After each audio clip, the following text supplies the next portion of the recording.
Kylin Alcantara nalilink kay Sandro Marcos. How true?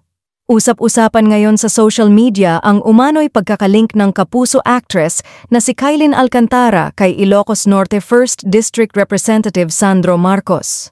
Base sa Christy Ferminute episode nitong Martes, Setyembre 30, napag-usapan nila ang dalawa.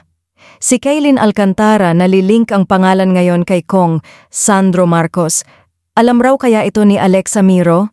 Kasi si Alexa at si Kong, 5 taon na tumagal ang kanilang relasyon, bagamat kailan lang umamin si Alexa para sa proteksyon ng family ng kanyang ex, lahad ni Nanay Christy sa kanyang programa. Pagpapatuloy niya, alam mo pag nakikita ko si Kong, Sandro, may naaalala ko. Hindi ko nasasabihin, bagamat nauugnay ang pangalan ni Kylin ngayon sa kongresista at presidential son, wala naman daw mga resibong lumalabas na magkasama sila.